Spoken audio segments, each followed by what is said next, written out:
교재 21페이지 보겠습니다.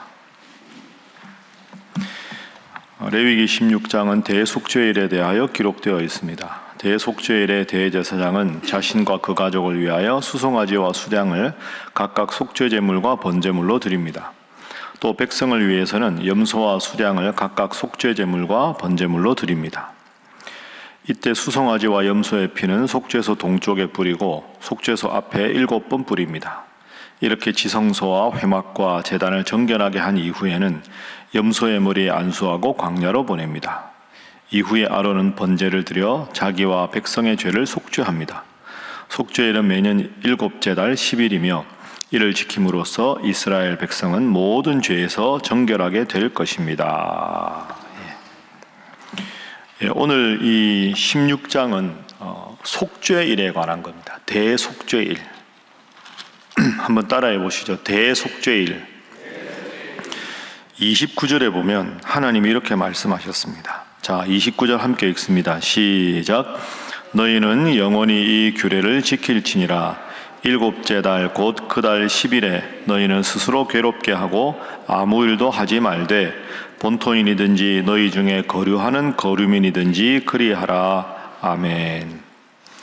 7월 10일 이날이 대속죄일입니다. 30절에 보면 이 7월 10일에는 너희를 위하여 속죄하여 너희를 정결하게 하라. 그래서 너희의 모든 죄에서 너희가 여호와 앞에 정결할 것이다. 이날은 안식일 중에 안식일이다.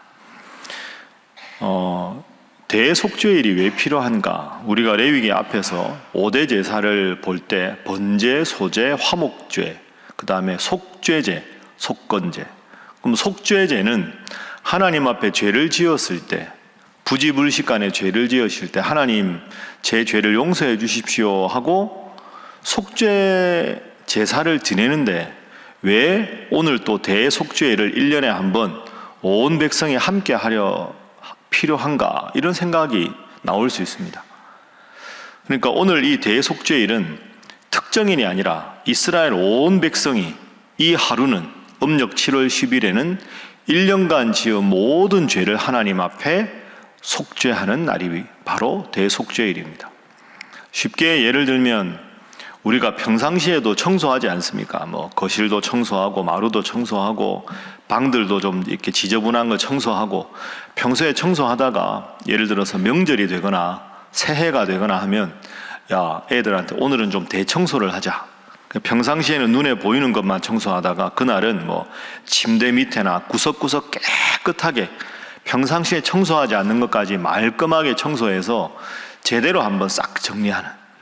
그러니까 속죄제는 내가 평상시에 고의적으로 지은 게 아닌데 죄를 지은 것, 그런 거 다 하나님 앞에 용서해 달라고 하는데 내가 죄를 지어놓고 죄인지 모르고 잊어버리는 경우도 있지요.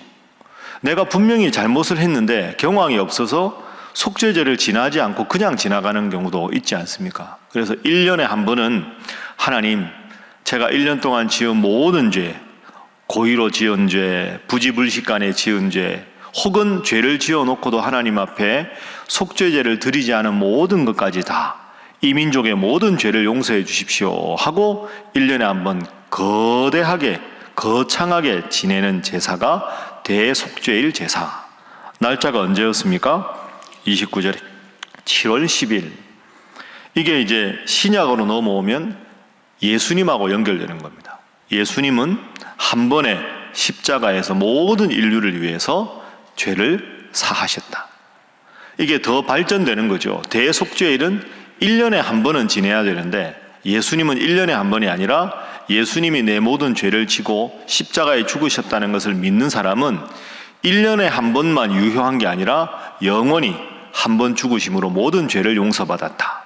그러니까 발전의 관점에서 보면 속죄제보다는 대속죄제와 대속죄일, 신약으로 넘어가면 매년 제사가 아니라 히브리서에 보면 한 번에 모두를 위하여 once and for all, 그게 예수님의 대속제물의 의미다. 이렇게 생각을 하시면 되겠습니다. 자, 16장 1절 보십시오.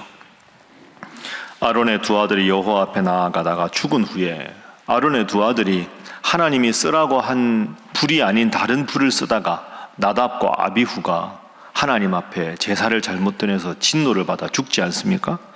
그 후에 여호와께서 모세에게 말씀하시느니라.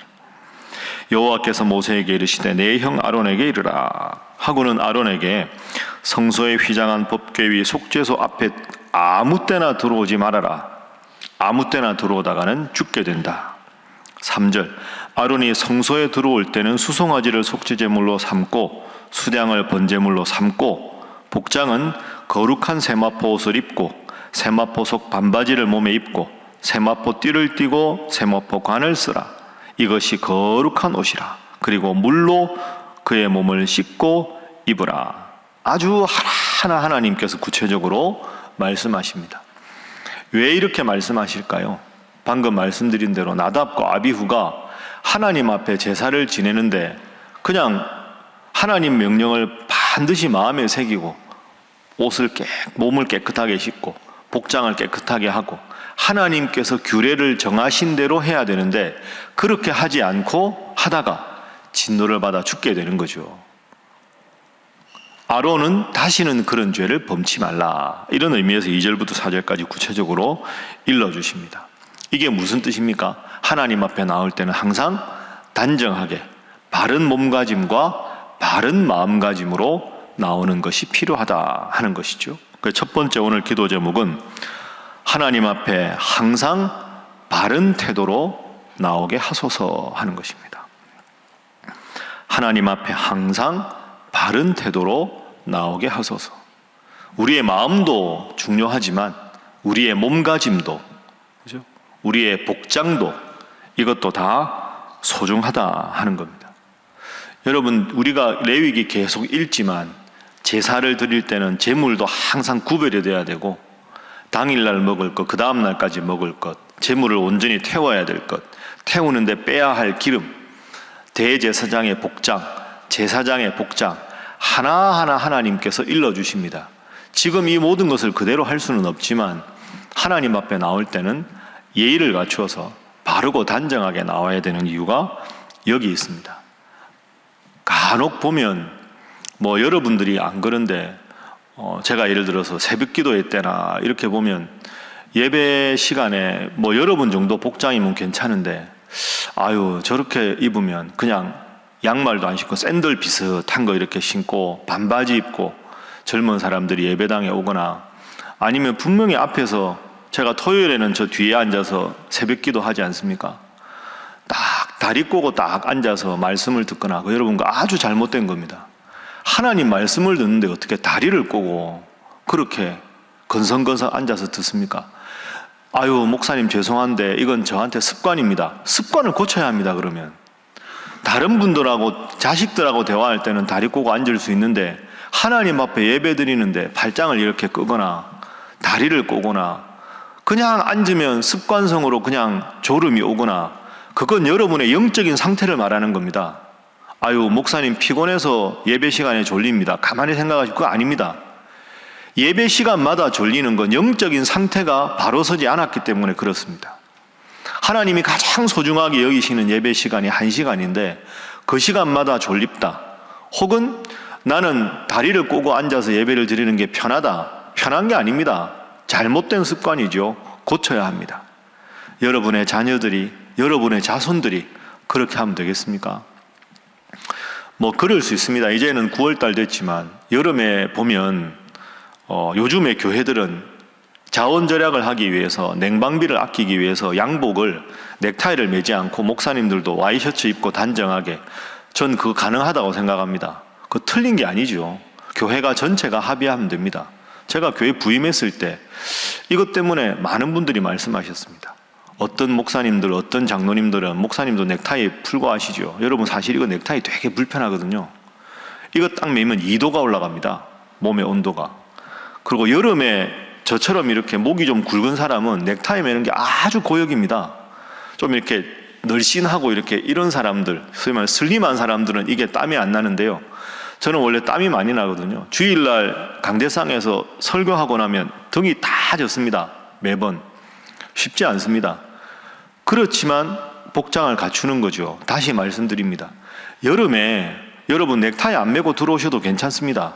단정한 마음가짐과 몸가짐이라면, 제가 근데 가만히 보니까 우리 교회는 역사가 제가 부임할 때 70년 되는, 제가 69년 됐을 때 교회 왔으니까 가만히 보니까 어르신들도 많고 교회가 전통이 있는 교회라 넥타이 풀고 단정하게 여름에 하는 것도 가능하고 넥타이 매는 것도 가능하지만, 우리 교회 분위기에서는 제가 목사님들께 그랬습니다. 우리 교회는 역사도 있고 전통이 있고 연세 드신 어르신들 어릴 적부터 항상 지켜온 전통도 존중할 필요가 있습니다. 그러니까 우리는 목사님들끼리 교회 안에서 식사하거나 목사님들끼리 업무를 보거나 저희들끼리 있을 때는 넥타이 풀고 와이셔츠만 입고 반팔 입고 근무합시다. 그러나 공식적으로 신방을 가서 예배를 드리거나 새벽기도, 수요기도에 주일 예배 이럴 때는 목회자들 다 양복 정장 정확하게 입고 합시다.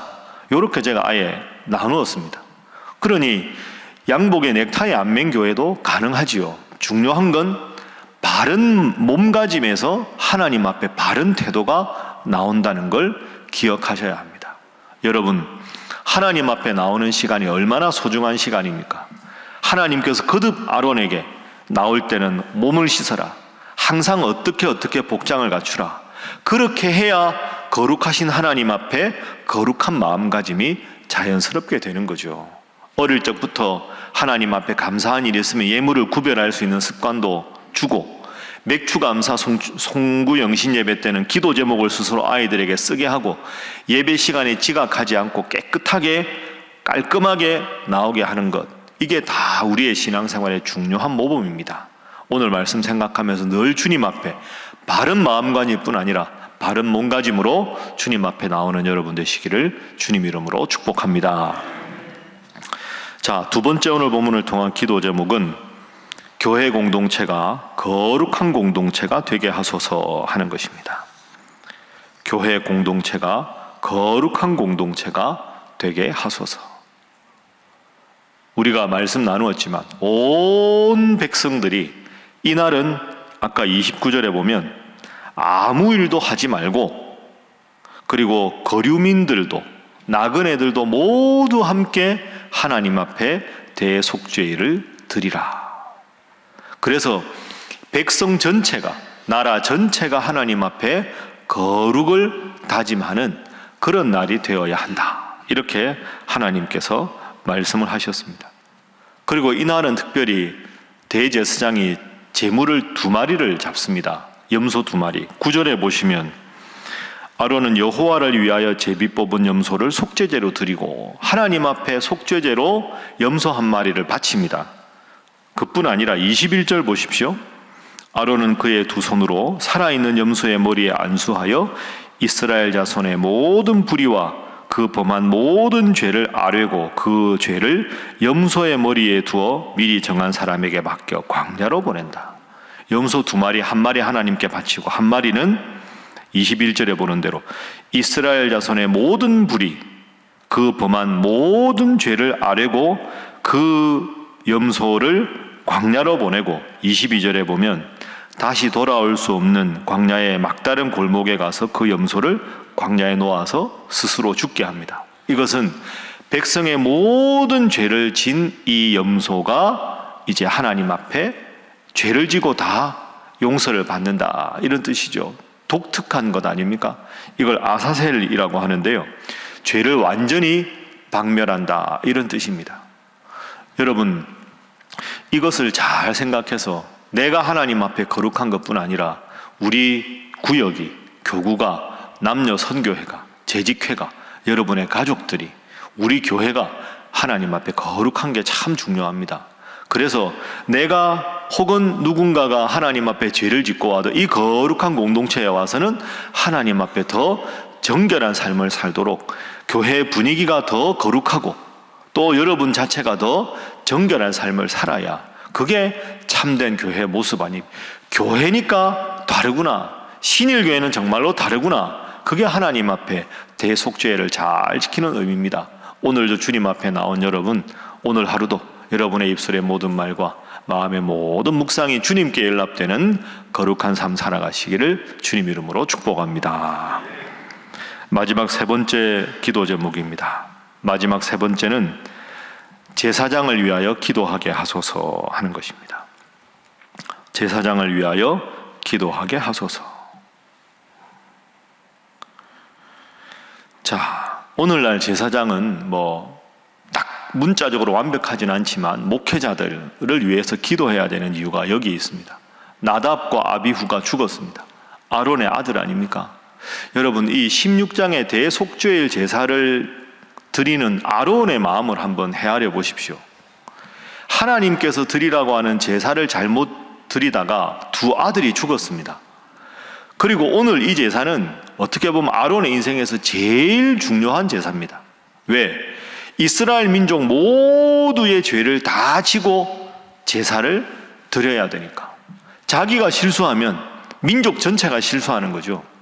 그리고 두 아들은 이미 하나님 앞에 실수해서 목숨을 잃었습니다. 아론이 얼마나 떨렸을까요? 얼마나 긴장됐을까요?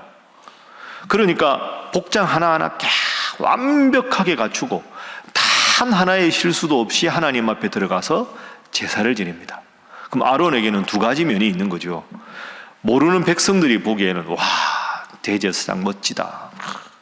복장도 제사장하고도 완전히 다르거든요. 대제사장은 흉패도 붙이고 에봇도 있고, 밖에서 보기에는 아주 멋있어 보이고, 모든 사람 중에 가장 하나님 앞에 화려해 보이고 근엄하게 보이는, 와, 나도 저 자리에 서봤으면. 백성들 앞에 그렇게 보이지만 백성들의 뒤를 돌아서 성소에 들어갔을 때는 자칫 한 번의 실수도 하게 되면 하나님 앞에 진노를 받아서 죽을 수도 있는 긴장감이 도는 그런 장면입니다. 백성들 앞에서는 화려해 보이지만 하나님 앞에서는 철저하게 단독자로 서야 하는 것이 대제사장의 운명입니다. 목회자가 그 정도는 아니지만 비슷하지 않겠습니까? 항상 여러분들 앞에 서고 항상 대표 이렇게 하지만 또 홀로 골방에서 하나님 앞에 기도하고 하나님 주시는 말씀을 받아서 그 말씀을 왜곡되지 않게 올곧게 성도들이 잘 받을 수 있도록 치열하게 하나님 앞에 기도해야 되는, 보이는 모습과 보이지 않는 하나님과의 관계를 잘 해야 교회가 건강할 수 있는 거죠. 그래서 여러분, 교구 목사님들 위해서, 맡으신 목사님들 위해서 열심히 기도하시고, 여러분이 속한 부서의 여러 임원들 위해서 기도하시고, 그래서 영적인 질서가 바로 서야 우리 교회가 바로 서지 않겠습니까? 이제 9월이라서 구역 모임도 본격적으로 시작되고, 내일 또 항존직 임직 예정자 교육도 있고 많은 일정이 있습니다. 그 모든 일정을 잘 할 수 있도록 목회자들 영육간에 강건하도록 기도하시고, 여러분이 속한 공동체 지도자들 위해 기도해서 정말로 우리 신일교회가 거룩한 공동체, 그를 통해 여러분도 거룩한 여러분들 다 되시기를 주님 이름으로 부탁합니다. 기도하겠습니다. 하나님 앞에 온전한 마음가짐뿐 아니라 단정하고 올바른 복장으로 올바른 몸가짐, 마음가짐으로 하나님 앞에 늘 나오게 하여 주시고, 우리 신일교회가 온전히 하나님 앞에 거룩한 공동체가 되게 하여 주시며, 목회자들이 영적인 권위를 가지게 하시며 목회의 본질과 기도와 말씀에 힘쓰게 하여 주시고, 이를 통하여 성도들은 그 영적 권위를 인정하고 순종하는 교회, 한 마음으로 이 어려운 시대에 하나님 원하시는 교회를 만들어가는 우리 모두가 되게 하여 주시옵소서. 오늘 교구 모임 위해서, 내일 항존직 임직자 예정교육을 위해서, 교회 모든 일정을 통하여 하나님 영광 받으시도록 다 함께 주님 앞에 기도하겠습니다. 주여 믿습니다. 주여 믿습니다. 주여 믿습니다.